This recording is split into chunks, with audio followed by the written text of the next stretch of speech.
I've restored and resurrected a number of forgotten rebel ships in The Empire Strikes Back and Return of the Jedi, but there are still a few that I haven't gotten to yet. And with the release of The Rise of Skywalker, which instead of using the opportunity to bring back some of these designs in their staggeringly huge fleet shot, actually went out of their way to design a number of new ships, which is totally fine, but the fact that these ships were forgotten yet again made it feel all the more important to draw attention to them, which have been around just as long as many classic Rebel designs, yet have been completely ignored by official Star Wars media. I've already done these ships. This ship I called the Queen Mola, this one the Rebel tanker ship, and this one is the Corellian tug ship. But today we're looking at this ship, or rather these ships. They're all the same miniature, just one is missing its front half. This ship has fascinated me for a long time because it's so hard to make sense of what we're looking at, because it's just so smooth and the shapes are just not that distinct.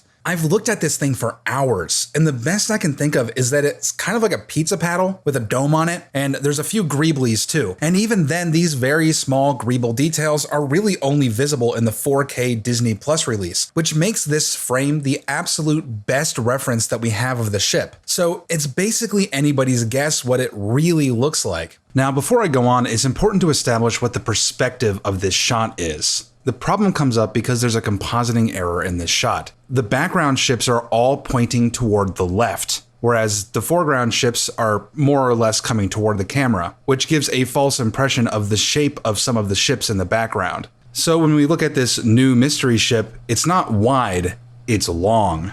I came up with a number of different sketches of what the ship could possibly look like, and I didn't really like any of them, and there was absolutely no way to verify whether one was more correct than another. It's so flat, it's so low detail and blurry, so I decided that I would design something that would match the spirit of the original ship, but give me freedom to shape it and detail it the way I wanted. Maintaining the ship's basic shape and proportions, I came up with a shape that I thought gave the ship more character and allowed me to detail it in an informed way by placing it within the context of established Star Wars design language, more specifically that of Corellian YT series freighters. I decided that this ship would be the absolute largest YT-style ship in the galaxy, coming in at 124 meters, over 3.5 times longer than the Millennium Falcon, and I started detailing it with the same density of details that we see on the Falcon, and boy was that an insane decision, but it's not one that I regret, because the level of detail on this thing and the scale that it implies is absolutely magnificent. I'm super proud of this ship, which I have named the Kyprin Renegade, a Corellian YX-950 industrial freighter. I imagine that the YX-950 was a relatively common vessel prior to the Clone Wars, but after the collapse of the Republic, they were all but banned by the new Galactic Empire under the cover story that the power plant of the YX-950 was unstable and a potential safety hazard to its occupants as well as any shipyard facility it found itself docked at. In reality, the opposite was true. The YX-950 was only a threat to the Empire because its reactor system was so reliable.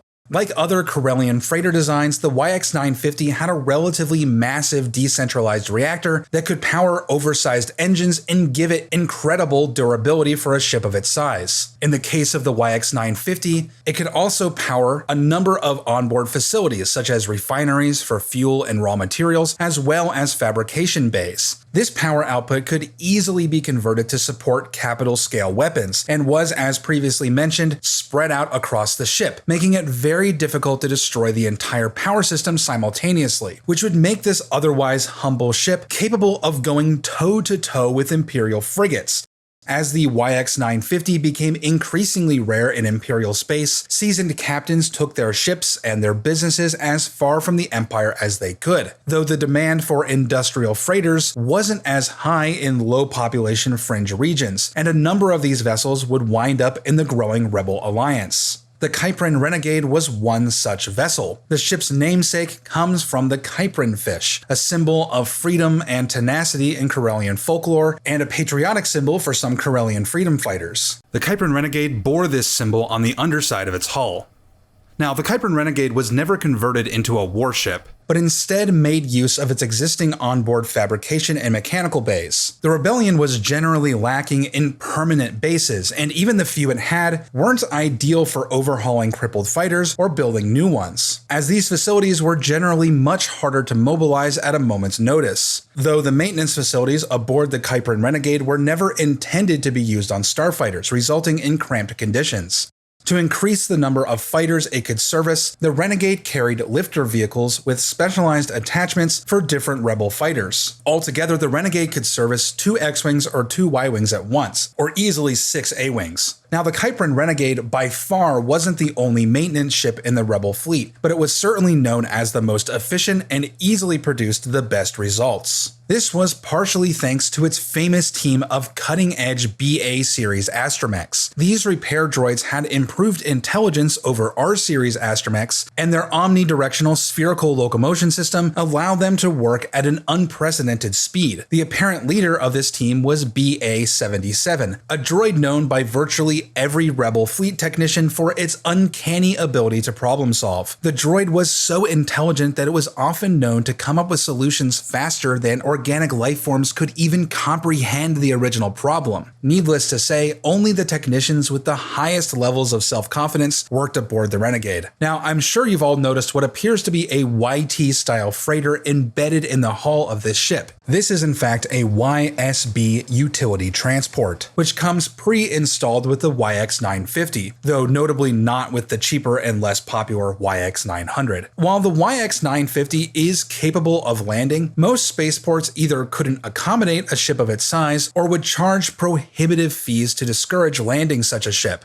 That's where the utility transport comes in. In general, it ostensibly has most of the features of a YT-style ship, but is designed with short ferry flights in mind rather than long-distance freight pushing like the YT-1300. Some might say that this makes the YSB a cheap imitation of a YT-style ship, but the YSB was never designed to function independently. As such, it has a less robust hyperdrive and lower power engines when compared with a YT-style freighter, but it's more than enough to carry personnel, equipment, and light cargo between the mothership and a planet's surface. And even so, they're not unpopular ships in their own right, and can easily be modified into a more capable and independent ship. As mentioned before, the fleet here had 3 YX950 ships, and it would be a disservice to ignore the other 2 ships, which have stories and heroic crews of their own. Here is the Kuiper Renegade. The second is the Brute, which is immediately recognizable due to its missing mandible and command module. These were removed to give a clear line of fire for its aftermarket triple turbo laser, which it could easily conceal or deploy at a moment's notice. This hidden capital-grade weapon gave the Brute a terrifying edge when ambushing Imperial patrols, and could even deal serious damage to a Star Destroyer if it was lucky enough to catch one with its shields down. The final YX950 in this fleet was known as the Glory Glider, a dedicated cargo transport and logistical command center, managing all the vital supply lines that kept the fleet operating. While not a combat vessel, the Glory Glider was one of the most risky assignments in the fleet. Its operations around the galaxy drew the attention of pirates and the Empire alike, yet it maintained only light armament and shielding so as to give the crew as much plausible deniability about their cargo as possible. It's much easier to come up with a cover story for why you're carrying weapons-grade materials if your own ship itself doesn't look like it's prepared for war. But that's the YX950, another classic Rebel ship that never got its moment to shine. Granted, my specific interpretation and backstory for the ship isn't canon. The ship itself is canon, regardless of how it really looks up close. It's right there on the screen, forgotten and waiting for the attention it deserves.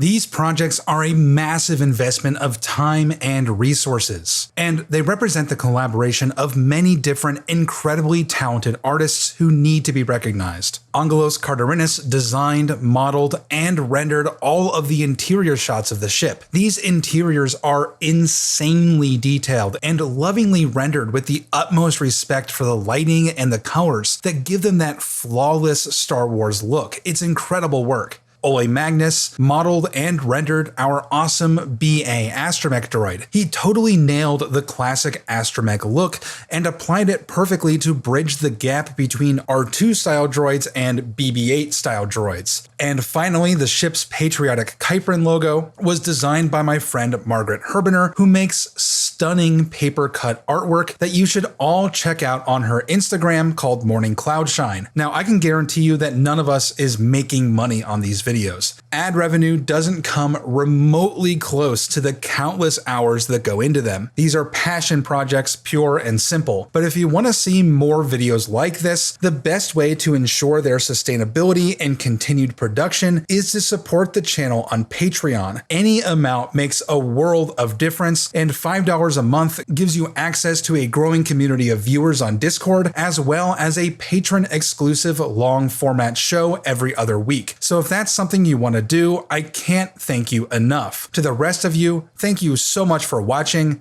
and I'll see you next time.